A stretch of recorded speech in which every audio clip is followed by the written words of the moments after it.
Hello guys, luto tayo ng buridibod. Of course, welcome to Papina Matutina. Nagpapaluto po si Kaindoy ng buridibod. Ay, may line-up na na luya. So, paano gumawa ng buridibod? Ewan ko rin, hindi ko alam. But ito ang sabi sa akin ni Kaindoy. So, luya. And then, meron akong inihaw na bangus na buo. Yung buntot ang aking isasahog. Ilalagay na natin lahat-lahat yan. Tsaan. Plus yung ating sibuyas. So, ayan. Kumukulo ang ating gulay. Kumukulo ang ating gulay. So, by this time, nalagyan natin siya ng pampalasa. Lagyan natin siya ng bagoong.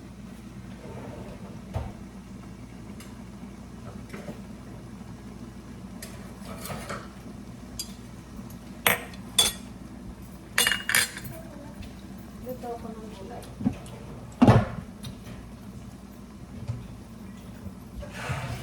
May corn beef dyan. Tomato.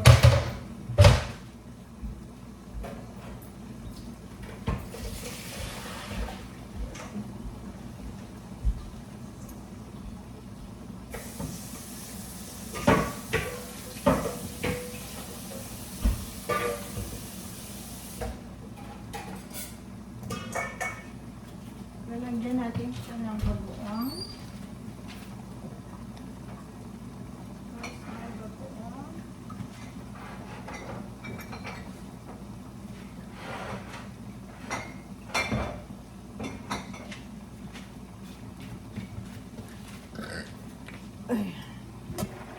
So, lagyan na natin siya ng yung sabaw niyan mamaya, bababawasan yan. Pero okay lang yan.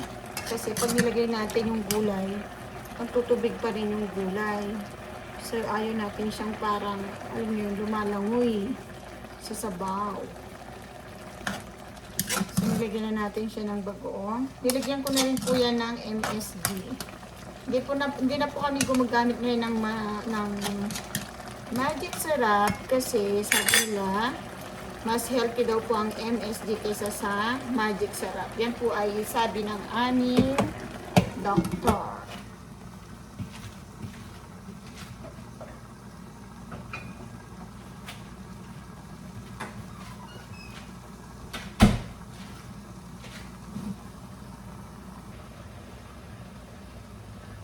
Ayan.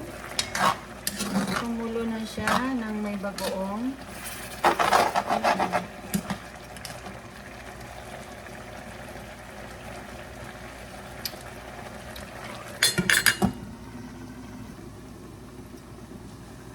Ayan na nga siya.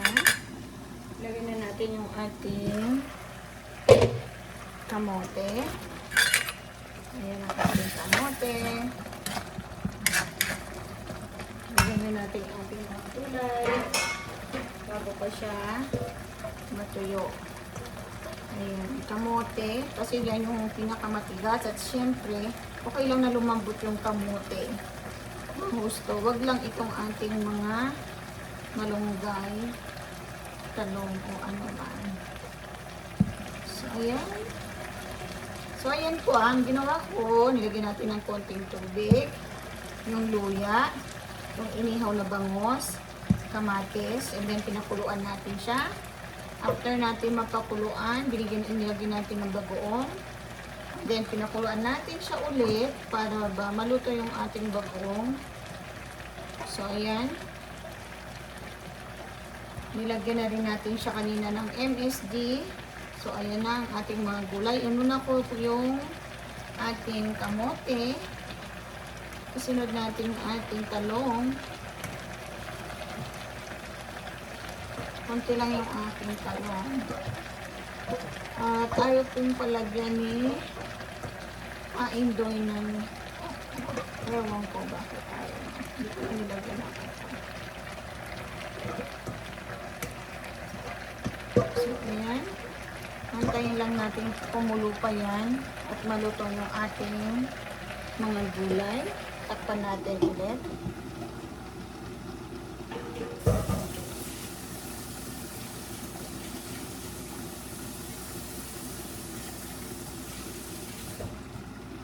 Alam niyo po, masarap yan. Ang gulay na yan.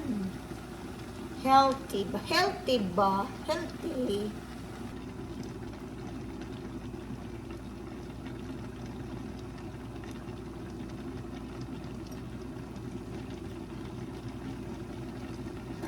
Lagyan ko rin po pala ng isang siling green. Isa lang pong nilagay ko kasi masyadong mahal po ang gulay dito sa Canada.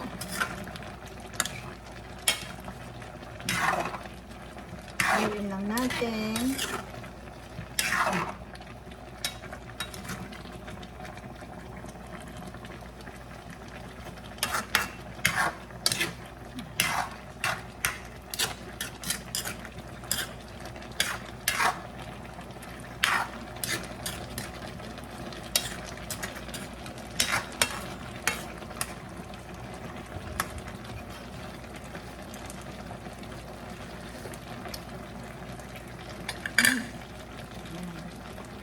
Tayo lang natin siyang maluto.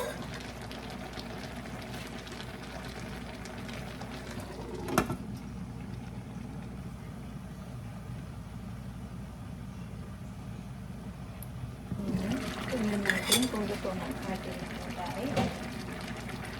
Kung luto na yung ating malunggay, okay na yan. Luto na. Nilambot ng ating malunggay. Ito.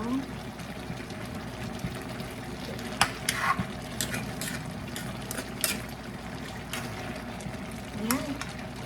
Tignan na natin. Sarap. Ito po ang ating buridibod. Ilocanong Pangasinang buridibod. Diba? Yummy. Looks yummy, yummy. Ayan. Thank you. Bye-bye.